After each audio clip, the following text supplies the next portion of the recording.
So at the end of my marriage, I spent months waiting for my ex to apologize to me, to admit she was wrong, to see my pain, to make everything that happened in the marriage make sense. I wanted closure, but that closure never came.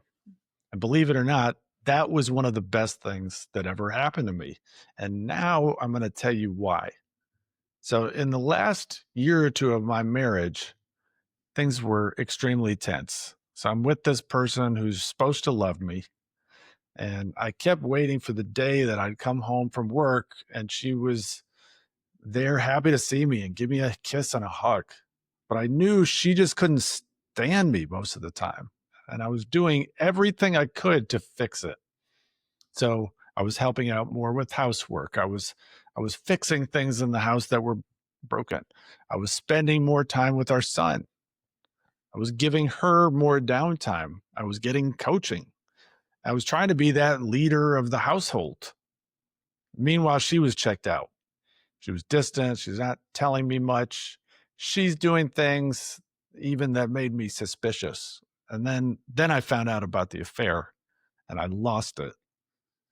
It was like my brain was just boiling inside my head. I was so enraged.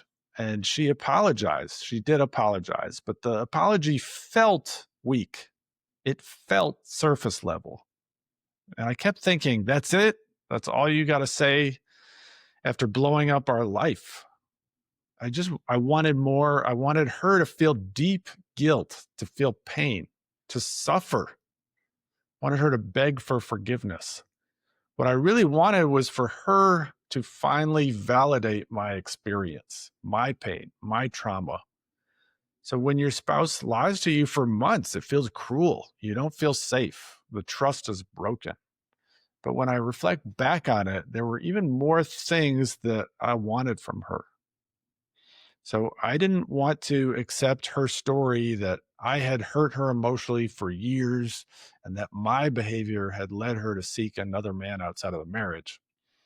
Accepting her story meant I wasn't the victim. I was actually maybe a villain who brought this on myself. And that was just too painful to bear. So I needed to at least feel like I was a good man, a good provider, a good dad. I wanted her to validate my essential goodness, my character. And I wanted to believe that our relationship had meaning and value, that the years weren't just a wounding experience for her. What about the good memories, the time with our families, the inside jokes, our rituals, the special meals? Was it all just fake or hollow? So here's what I actually imagined in my head would be the moment she would make me whole. Before we had separated, I imagined that she would come home one day and actually get on her knees and be in anguish to beg for forgiveness. And then after she moved out, I kept imagining the same thing, that she would show up at my door crying, saying, I was wrong. You were a good man. You didn't deserve this.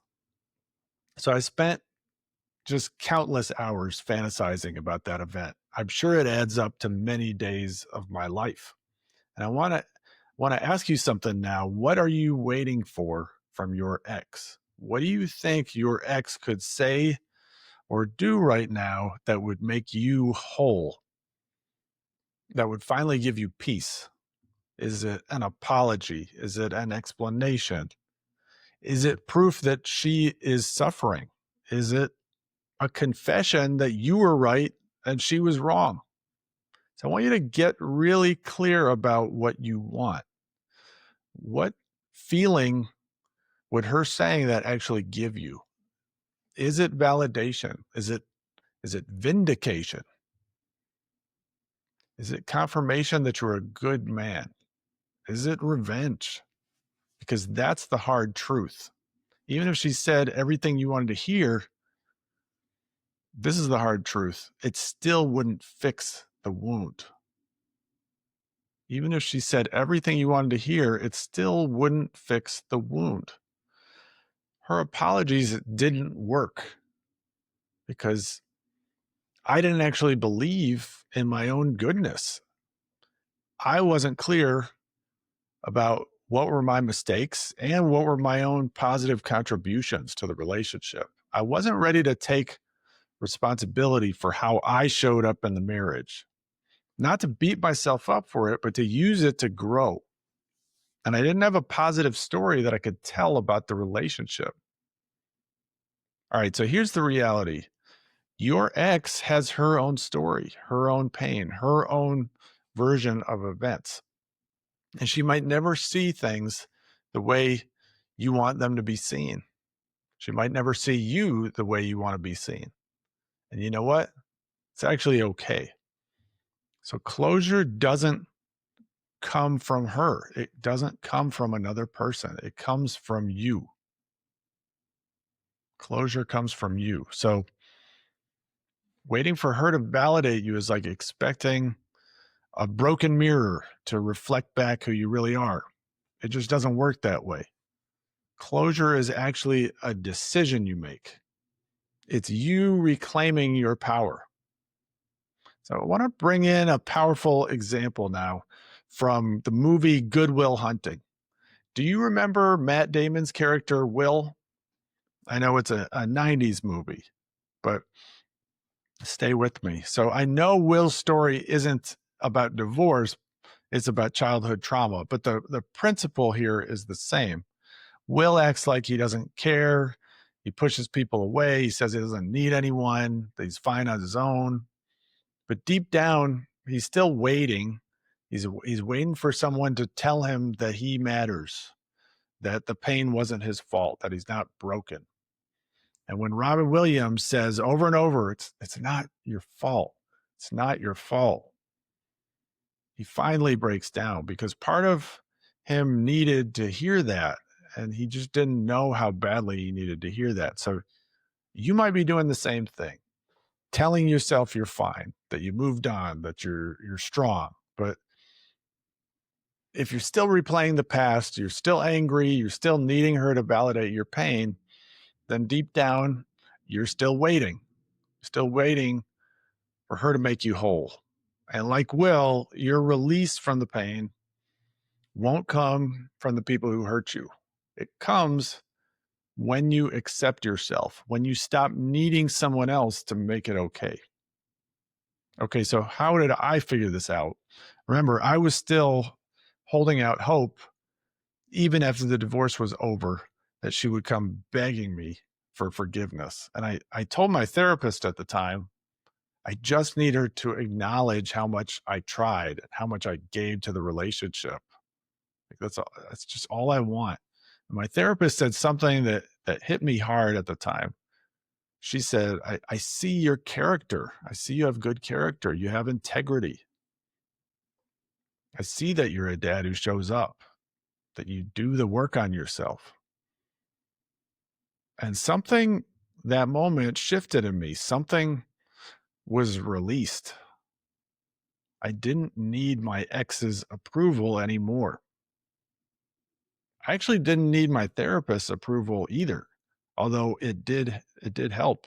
What I realized was I could validate myself. So that was the moment that I stopped waiting for my ex to make me whole. I didn't need her to say or do something to give me peace. I didn't need her to see my value as a man. And that freed up a massive amount of energy in me that had just been draining away. So here's what I want you to ask yourself.